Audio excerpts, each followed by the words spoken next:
Mai come in questo 2025 si è parlato tanto di guerra, ma allo stesso tempo mai come in questo 2025 si è parlato di tregua, accordi di pace, cessate il fuoco e quant'altro. Questo perché diversi conflitti che sono stati in corso in questi anni hanno trovato una conclusione e purtroppo alcuni, forse i due più sanguinosi in realtà, ancora non sono arrivati a una fine.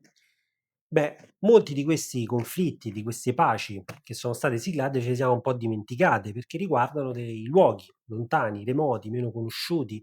lontani dall'Europa e da quelle che è il nostro interesse politico. Cerchiamo di ricordarne qualcuno insieme. Tra aprile e maggio di quest'anno, del 2025, per esempio, si sono riacuite le tensioni tra India e Pakistan, tensioni ovviamente storiche che vanno avanti da decenni, che si sono poi concluse con una tregua siglata intorno al 10 maggio di quest'anno. Se ci spostiamo poi un pochino più a sud-est, la stessa cosa è avvenuta tra Thailandia e Cambogia, anche qui un conflitto che va avanti da diverso tempo, che si è concluso fortunatamente in pochi giorni. Se torniamo verso occidente, ma rimaniamo sempre in quella zona di confine con l'Asia, recentemente sono stati siglati degli accordi,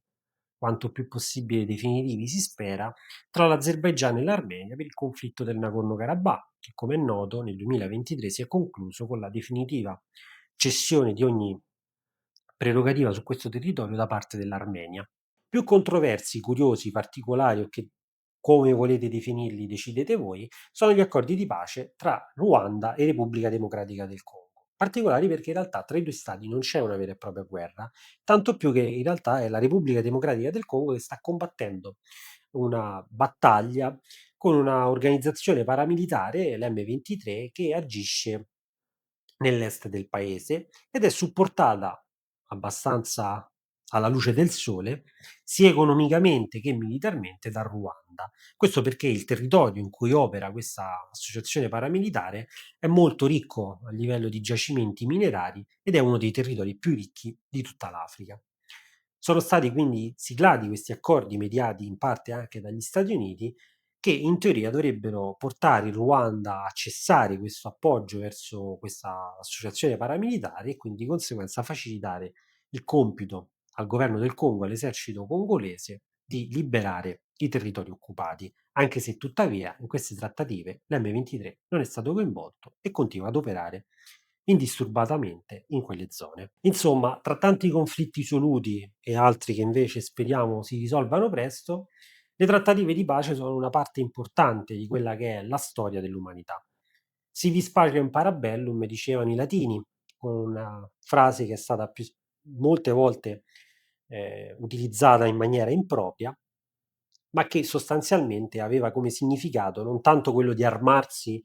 all'infinito per avere una forma di deterrenza, quanto più quella di presentarsi sempre armati in qualche modo, anche diplomaticamente o a livello economico, per poter impedire in qualche modo la nascita di altri conflitti e quindi mantenere la pace. Accordi di pace fatti male possono quindi portare a una guerra ben peggiore o a condizioni economiche peggiori o a rivolte sociali. Insomma, è una fase molto delicata e che va affrontata con i giusti strumenti. In questo video proviamo un pochino a ripercorrere alcuni trattati di pace fondamentali che hanno in qualche modo cambiato il corso della storia più recente. Perché abbiamo parlato di questi accordi di pace e perché cerchiamo di vedere degli accordi di pace del passato? Beh, perché forse potremmo in qualche modo prevenire quello che potrebbe accadere in futuro e soprattutto per gli accordi che ancora devono essere siglati bisognerebbe tenere bene a mente quello che è successo in passato. La storia quindi è costellata da questi accordi di pace che se da un lato sanciscono la fine di una guerra possono aprire e anzi aprono a una nuova fase storica che non è sempre possibile da prevedere, ma che si può in qualche modo prevenire. Proviamo a vederne alcuni della storia recente per cercare di capire poi quali sono stati gli effetti che hanno avuto nella storia che già conosciamo.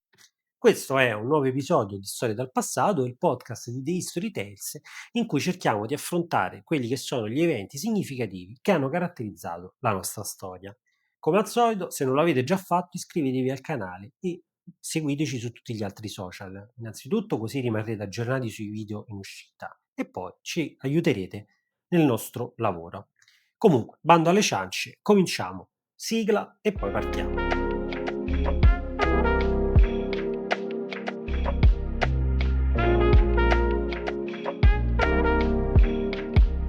Il 10 maggio del 1871 a Francoforte vengono siglati gli accordi di pace della guerra franco-prussiana tra la Francia e la neonata Germania.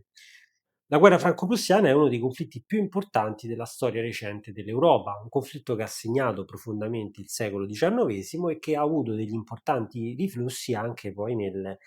secolo successivo, alla base di quella che poi fu la prima guerra mondiale, ma lo vedremo tra poco. Il conflitto era iniziato nel luglio del 1870 a seguito di una manovra diplomatica particolarmente astuta del famoso cancelliere tedesco Otto von Bismarck. All'epoca, infatti, la Prussia aveva delle ambizioni molto importanti nei confronti degli stati del sud, su tutti la Baviera e sul Baden-Württemberg, territorio di confine proprio con la Francia ancora oggi. I francesi ovviamente si opponevano pervicacemente a questo tentativo perché non volevano una grande Germania che potesse quindi minacciare i loro confini. Alla base di quella che poi fu la dichiarazione di guerra ci fu il famosissimo dispaccio di Ems, che appunto fu modificato in maniera anche subdola da parte di Otto von Bismarck, neanche troppo, per creare quindi una provocazione e irritazione nel governo francese e in Napoleone III e scatenare così la guerra, passando per aggrediti e non per aggressori. Ma ci arriveremo tra un attimo. Come quindi siamo arrivati al dispaccio di Ems? Beh, nel 1868 si era creata una crisi di successione in Spagna e fin da subito le grandi monarchie europee sembravano propendere per la candidatura di un nobile tedesco che era Leopoldo di Hohenzollern, che era tra l'altro uno dei nipoti del Kaiser Guglielmo I. Ovviamente questa cosa non andava bene ai francesi, perché se ci pensate, automaticamente la Francia si trovava nuovamente circondata, come era stato già diverse volte in passato, la Spagna da una parte e la Germania o la Prussia, anzi per meglio dire, dall'altra. La Francia protestò animatamente contro questa candidatura e riuscì comunque a far desistere Guglielmo facendo quindi cadere la candidatura del parente. E non solo però, la Francia non era contenta di questa semplice rinuncia, voleva infatti un documento ufficiale in cui Guglielmo I rinunciasse definitivamente e per lui anche i suoi familiari a qualsiasi velleità sul trono spagnolo. Guglielmo I rispose in maniera irritata, ma sempre nel quadro della diplomazia,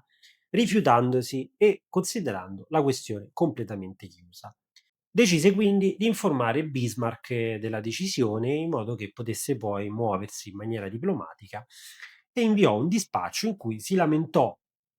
del comportamento insistente dell'ambasciatore francese. Bismarck a questo punto mischiò un po' le carte. Prima si informò su quelle che erano le condizioni strategiche e il posizionamento dell'esercito prussiano nei confronti di quello francese. Dopodiché modificò un pochino il testo del dispaccio per far intendere che la risposta di Guglielmo fosse stata più arrogante nei confronti dell'ambasciatore francese e quasi provocatoria. Questo ovviamente suscitò la reazione della stampa in Francia e ovviamente il governo francese fu pesantemente indispettito e arrabbiato per questa circostanza che si era venuta a creare.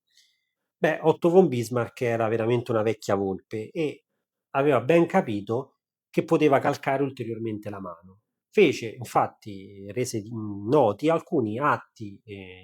segreti di documenti che erano stati scambiati tra la Francia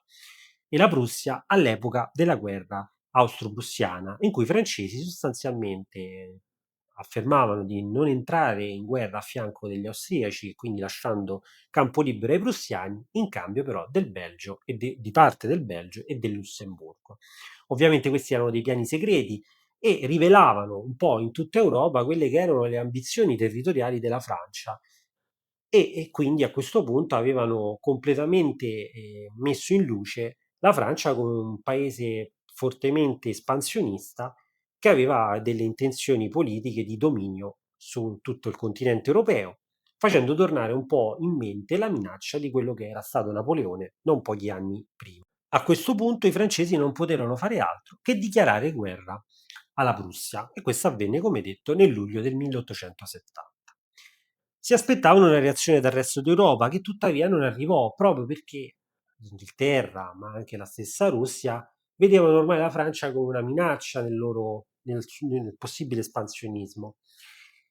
E quindi, allo stesso modo, i francesi si aspettavano una risposta dai paesi del sud della Germania, che invece si schierarono con Bismarck e quindi con la Confederazione del Nord, con la Confederazione prussiana. A questo punto i francesi si ritrovarono nuovamente accerchiati, come era già successo in passato. Iniziarono quindi questa campagna nel peggiore dei modi. Sebbene in un primo momento le linee sembravano tenere, in una serie di battaglie si risolse subito la questione in favore dei prussiani. La più celebre fu certamente la battaglia di Sedan, celebre perché a combattere in prima linea ci fu anche lo stesso Napoleone III che fu costretto a dichiarare la resa e venne catturato. Con la cattura di Napoleone III successero diverse cose in tutta Europa, alcune le vedremo tra poco, ma soprattutto in Francia si riacuirono le tensioni e scoppiarono delle vere e proprie rivolte che portarono alla formazione della Terza Repubblica Francese. Il nuovo governo comunque volle continuare la campagna in una condizione deplorevole, oserei dire, da parte sia dal punto di vista strategico ma anche politico, viste le tensioni interne. E infatti le forze prussiane impiegarono ben poco a sfondare le linee e ad affacciarsi direttamente a Parigi. Siamo già nel gennaio del 1871. Con l'assedio che durava da diversi mesi, proprio all'inizio del 1871, i francesi dichiararono ovviamente la resa e dopo che vennero fatte delle elezioni, il nuovo governo guidato da Adolphe Thiers arrivò alle trattative di pace che si conclusero nel maggio dello stesso anno. Il trattato venne ratificato, come abbiamo detto, a Francoforte e già di per sé la guerra aveva portato degli importanti cambiamenti in tutta Europa. Un esempio ci riguarda da vicino. Pensate che infatti durante la prigionia di Napoleone III, che era il principale alleato e difensore dello Stato Pontificio e del Papato, Vittorio Emanuele II colse la palla al balzo e ordinò la presa di Roma nel settembre del 1870, completando così, almeno in parte perché mancavano ancora Trento e Trieste, l'unificazione del Regno d'Italia. Gli accordi di pace di Francoforte furono quindi decisivi, tanto quanto la guerra stessa, per cambiare le sorti dell'Europa. Vediamo perché. Innanzitutto le trattative portarono a una pesante sanzione da parte dei prussiani, anzi dalla Germania, perché nel frattempo tutti i principi tedeschi avevano giurato fedeltà al Kaiser Guglielmo I e sostanzialmente vennero imposte delle pesanti sanzioni economiche dalla Germania alla Francia, ben 5 miliardi di franchi, una somma enorme per l'epoca che venne immessa anche in breve tempo nelle casse della neonata Germania anche grazie a dei prestiti che vennero fatti da varie importanti famiglie europee al governo francese, famiglie e banche europee al governo francese. Ma questa immissione di denaro così importante portò ben presto a una importantissima e fortissima crisi inflazionistica in tutta Europa, che porterà poi a una serie di crisi economiche che coinvolgeranno anche l'Italia, per esempio, che si ebbero tutte nell'ultimo venticinquennio, diciamo circa, del 1800. L'altra importante novità fu a livello territoriale, perché gli importantissimi territori di Alsazia e Lorena, ricchissimi di ferro e soprattutto carbone, che all'epoca era la principale risorsa energetica appunto in Europa, passarono dalla Francia alla Prussia-Germania, facendo sì che la Germania potesse quindi avere una maggiore facilità nella produzione bellica, in primis, ma anche in generale nella produzione energetica e industriale, portando in breve tempo la Germania ad essere una delle più grandi potenze europee e globali. La sconfitta francese ebbe anche degli importanti influssi su quella che fu l'opinione pubblica, ma in generale la società francese stessa. Abbiamo visto che si passò dall'impero di Napoleone III alla Terza Repubblica, ma soprattutto si vennero a diffondere dei movimenti, cosiddetti movimenti revanscisti, che appunto bramavano una rivincita nei confronti degli odiati tedeschi. E questo atteggiamento si ebbe anche nella politica estera francese, che si mostrò sempre molto aggressiva nei confronti dei tedeschi e riuscì ben presto a coinvolgere anche altre nazioni. I tedeschi dal canto loro si premunirono, o meglio, si premunirono con altri alleati su tutti gli italiani, che nel 1882 forzarono la mano per un'alleanza insieme all'impero austro-ungarico e ai tedeschi stessi, e la più importante alleanza europea dell'epoca. Gli italiani infatti erano rimasti insoddisfatti dal tentativo coloniale, anzi della riuscita coloniale, della conquista coloniale della Tunisia da parte dei francesi. Di contro i francesi riuscirono a portare dalla loro parte l'impero russo, con delle trattative che andarono avanti soprattutto tra il 1891 e il 1894, e successivamente il potente alleato britannico, che nel 1904 firmò la cosiddetta Entente Cordiale, che nel 1907 si allargò anche appunto alla Russia quando la Gran Bretagna e la Russia firmarono un accordo. Si erano così formati due blocchi, la Triplice Alleanza e la Triplice Intesa, quelli che porteranno poi ben presto all'inizio della Prima Guerra Mondiale e che poi, come sapremo e come saprete, saranno un po' sparigliati proprio dall'Italia che cambiò casacca. E proprio parlando della Prima Guerra Mondiale sarebbe ovvio, come prossimi trattato di pace, parlare di quelli di Sèvres, di Saint-Germain e di Versailles, che posero fine alla stessa Prima Guerra Mondiale. Trattati sicuramente importantissimi che hanno cambiato il volto dell'Europa e che hanno fornito, hanno fatto da preludio per quella che poi divenne tutto il periodo di regimi totalitari e quindi della Seconda Guerra Mondiale. Ma non sarà così, sarebbe troppo facile. Veniamo quindi a questo punto a parlare di un trattato di pace meno noto, ma altrettanto importante e che soprattutto potrebbe in qualche modo ricordare quelli che saranno gli accordi che vedremo o avrete già visto, speriamo, dipende da quando vedrete questo video, tra la Russia e l'Ucraina con la mediazione degli Stati Uniti. Sto parlando del trattato di Portsmouth, che non è quella in Gran Bretagna, ma quella nel New Hampshire, che fu siglato tra i russi e i giapponesi con la mediazione degli Stati Uniti il 5 settembre del 1905. La guerra russo-giapponese scoppiò nel febbraio del 1904. Alla base c'erano i soliti conflitti territoriali, perché alla fine della guerra sino-giapponese, siamo alla fine del XIX secolo, il Giappone aveva ottenuto degli importanti possessi territoriali proprio sul continente, soprattutto nella Manciuria, e nella penisola di nella zona di Port Arthur, quella che è l'odierna Lushuku, in Cina. Siamo intorno nella zona della penisola di Liaodong. E, nonostante questo, Germania e Russia, perché vi ricordo che all'epoca i paesi europei avevano dei missioni coloniali o delle piccole colonie anche in Cina,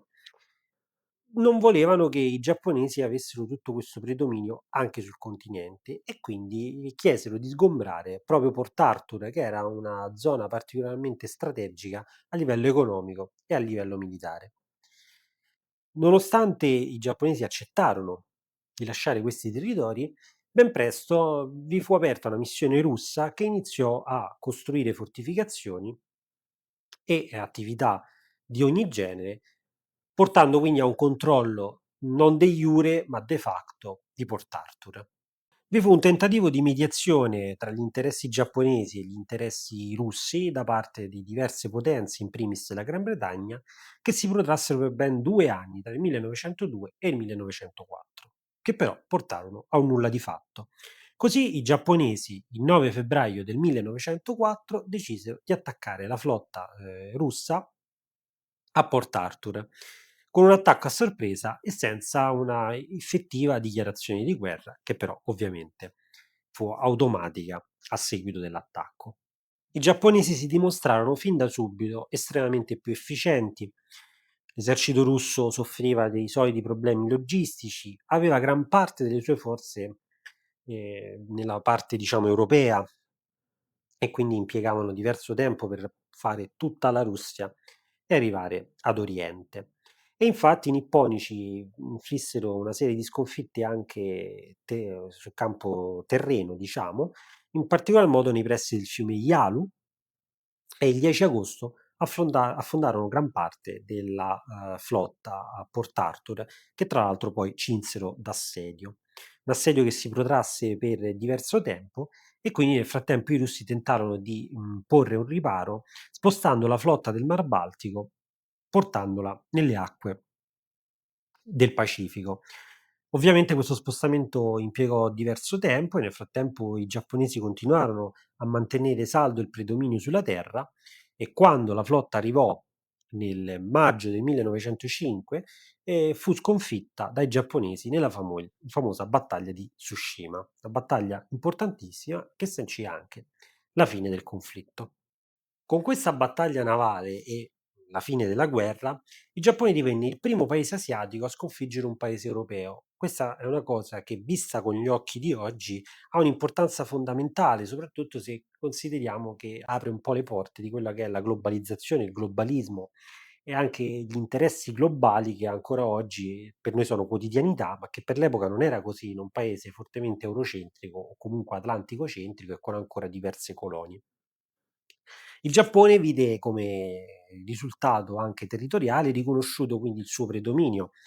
nell'estremo oriente continentale, soprattutto vide riconosciuti i suoi interessi anche sulla penisola di Corea, che degli pochi anni poi diventerà a tutti gli effetti controllata dai giapponesi, con effetti anche eh, violenti e terribili sulla popolazione stessa. Tutti questi guadagni territoriali vennero riconosciuti nel trattato, come detto, di Portsmouth e sostanzialmente, tra le altre cose, la Russia dovette cedere anche dei territori che nel frattempo aveva parzialmente occupato, come la citata penisola di Liaodong, ma anche le basi di Dairen e ovviamente Port Arthur. In sostanza, l'importanza di questo evento fu duplice, perché da un lato si pose in evidenza nuovamente la fragilità della Russia agli occhi delle potenze europee, ma soprattutto una fragilità che si rivelò anche interna, perché proprio durante gli avvenimenti della guerra russo-giapponese venne a crearsi la prima grande rivoluzione, un preludio di quella che nel 1917 porterà poi alla caduta dello zar e alla nascita dell'Unione Sovietica. Dall'altra parte invece il Giappone poté finalmente affacciarsi al mondo come una delle grandi potenze e questo ovviamente avrà degli effetti, come sapremo, nella seconda guerra mondiale, ma soprattutto porterà tutta l'Europa e soprattutto gli Stati Uniti a guardare con attenzione a quello che era l'ambito pacifico. Infatti l'Oceano Pacifico divenne uno dei punti strategici più importanti poi in quello che, come abbiamo detto, sarà il mondo del XX secolo. Last but not least, come direbbero gli inglesi, il 17 settembre del 1978, dopo 12 giorni di negoziati,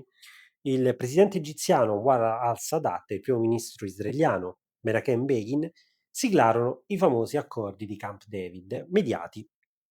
dall'allora presidente americano Jimmy Carter. L'accordo di pace tra questi due paesi cambiò ovviamente il volto del Medio Oriente, del conflitto arabo-israeliano, tuttavia purtroppo, come sappiamo anche dagli eventi che viviamo ormai da più di 2 anni, non hanno portato a una risoluzione del conflitto. Facciamo un passo indietro per capire meglio come si è arrivati a questi accordi di pace e perché si è arrivati a questi accordi. Come è noto, nel maggio del 1948, con la dichiarazione unilaterale di Ben Gurion, la fondazione dello Stato di Israele, si scatenò subito quella guerra, la prima arabo-israeliana, che vide da una parte il neonato Stato di Israele e dall'altro Egitto, Siria, Transgiordania, Iraq e Libano, che appunto in una unica grande coalizione cercarono di interrompere questa iniziativa. Il risultato finale fu che comunque Israele riuscì a difendere la sua integrità territoriale, quindi a mantenere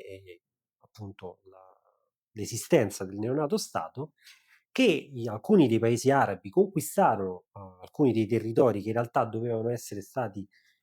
destinati ai palestinesi e che quindi alla fine della fiera gli unici che persero da tutta questa vicenda furono gli stessi palestinesi che si trovarono senza uno Stato. La prima guerra arabo-israeliana quindi si concluse con una situazione ancora più confusionaria rispetto a quello che erano le indicazioni delle Nazioni Unite a seguito della fine del mandato inglese sulla Palestina,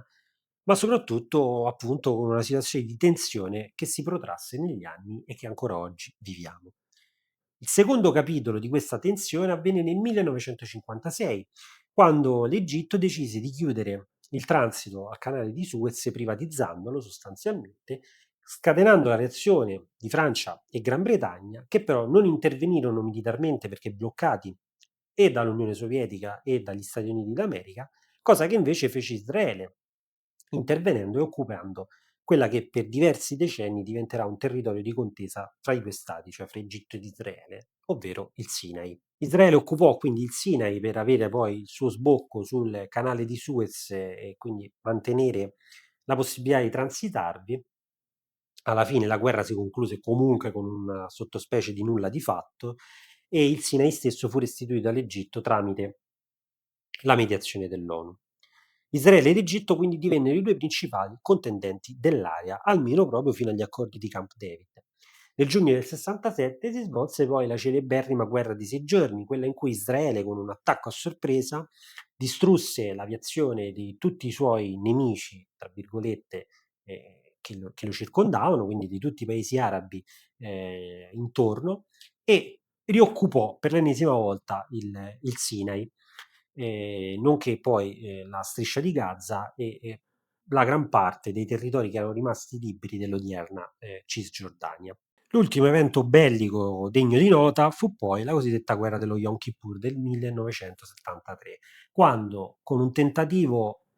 di risposta rispetto a quel blitz della guerra dei 6 giorni, l'Egitto tentò di fare la stessa cosa per conquistare appunto territorio e riprendersi per l'ennesima volta il Sinai, che però si concluse anche questo tentativo con una sottospecie di nulla di fatto. Dopo questo evento, le tensioni di Israele verso i paesi vicini si rivolsero con maggiore attenzione a quella che era la appena nata organizzazione palestinese dell'OLP e soprattutto con il Libano, dove molti degli esponenti, tra cui più noto sicuramente Arafat, dell'OLP, nonché molti altri palestinesi inteso come cittadini appunto palestinesi, trovarono rifugio. Nel frattempo, però, si iniziarono a normalizzare i rapporti tra Israele, Egitto e anche la Giordania, allo scopo di trovare una soluzione definitiva, dopo ormai quasi 30 anni, alla situazione medio orientale. Nel novembre del 1977, tra l'altro, il presidente egiziano Sadat si recò in visita ufficiale a Gerusalemme, un evento comunque importantissimo a livello storico. Nonostante l'invasione del sud del Libano da parte di Israele, le trattative proseguirono e tramite anche la mediazione americana si arrivò agli accordi di Camp David dopo circa 10-12 giorni di trattative segrete nell'ultima fase. Gli accordi si basavano su alcuni principi che erano già contenuti in precedenti risoluzioni dell'ONU, tra quella più importante la numero 242 del 1967, una risoluzione a cui ancora oggi si fa riferimento sempre per cercare di sciogliere il bandolo della matassa della questione tra Israele e la Palestina. Il documento di cui era composto questo trattato era ovviamente legato agli accordi specifici tra Israele ed Egitto, che quindi prevedevano un trattato di non belligeranza e il rientro di Israele all'interno dei confini che erano certi, quindi ovviamente implicava la liberazione del Sinai, nonché poi una serie di accordi commerciali e tra i due stati e soprattutto con gli Stati Uniti che garantivano ad entrambi importanti accordi economici anche a scopo militare per la difesa nella regione. La seconda parte invece è quella un pochino più delicata perché riguardava proprio il rapporto tra Israele e la popolazione palestinese, in cui si faceva riferimento a un autogoverno dei palestinesi e in cui però non c'erano dei paletti precisi rispetto a quello che doveva essere uno Stato palestinese. Tuttavia anche la presenza dei riferimenti all'articolo 242, in cui lo Stato palestinese è invece a tutti gli effetti citato e ben delineato, lasciava qualche speranza all'epoca per cui finalmente i due stati, la soluzione a due stati tra Israele da una parte e Palestina dall'altra e una, diciamo, pacifica convivenza con tutto il circondario potesse effettivamente realizzarsi. Beh, non fu così. Innanzitutto perché ovviamente Israele non rispettò quei trattati rispetto ai palestinesi e soprattutto perché gli stessi paesi arabi intorno non rispettarono quei trattati, anzi fecero una importante protesta nei confronti dell'Egitto che fu espulso dalla Lega Araba per quasi un decennio fino a poi rientrarci alla fine degli anni '80. E l'accordo di Camp David rimase un po' così, una balla di fieno nel deserto, perché è vero che i paesi si normalizzarono molto i rapporti tra i vari paesi, ma si dovette aspettare il 1994 per cui questi accordi furono replicati anche tra Israele e Giordania. Nel frattempo comunque si fecero dei passi in avanti tra Israele e palestinesi con gli accordi successivi, siglati anche in prima persona da Arafat, che però non portarono, come sapete, ad alcuna soluzione a questo annoso problema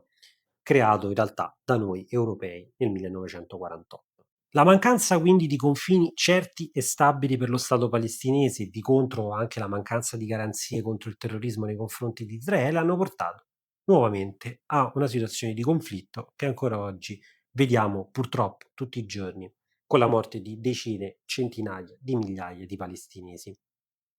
Beh, un pasticcio nel pasticcio che abbiamo, come detto, creato noi nel 1948 e che forse sarebbe ora che noi, come abbiamo creato all'epoca, trovassimo il modo di risolvere, imponendoci in maniera diretta con le due fazioni che si stanno fronteggiando, con decisioni nette, precise e soprattutto irrevocabili e inderogabili soprattutto, in modo tale che i due paesi possano vivere il più possibile in pace, ciascuno amministrando il proprio territorio senza le ingerenze di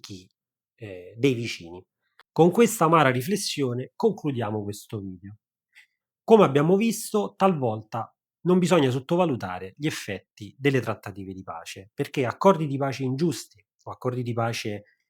che pendono a favore più di uno che dell'altro possono portare a guerre ben peggiori nell'immediato futuro. Lo abbiamo visto anche con i trattati della prima guerra mondiale che ho sollecitato, ma lo abbiamo visto con quelli della guerra franco-prussiana che hanno addirittura portato degli effetti per quasi un quarantennio e che poi sono esplosi nella prima guerra mondiale. Quindi quando si va al tavolo delle trattative bisogna avere due fazioni che si trovano più o meno allo stesso livello, che hanno entrambi delle armi, non necessariamente armi da fuoco, ma anche armi diplomatiche, economiche e politiche, e che possano quindi far valere le proprie ragioni per arrivare ad un accordo che sia quanto più di compromesso e meno ingiusto possibile. Questo è quello che quindi si dovrebbe fare per risolvere i conflitti, soprattutto dopo tanti anni di storia che dovrebbero averci messo sul groppone la dovuta esperienza in queste circostanze. Forse tra qualche anno effettivamente avremo modo di classificare tutti gli eventi di questi ultimi anni come una terza guerra mondiale a pezzi, come detto da Papa Francesco per la prima volta qualche anno fa. Intanto speriamo che quanto prima le crisi globali e i conflitti che sono ancora in corso si risolvano quanto presto. Beh, se vi è piaciuto il video, come al solito, vi invitiamo a lasciarci un like e iscrivervi al canale. Mi raccomando, commentate qui sotto perché ci fa piacere sentire la vostra opinione in merito a tutto questo e non mi resta che augurarvi un buon proseguimento e ci vediamo al prossimo episodio. A presto!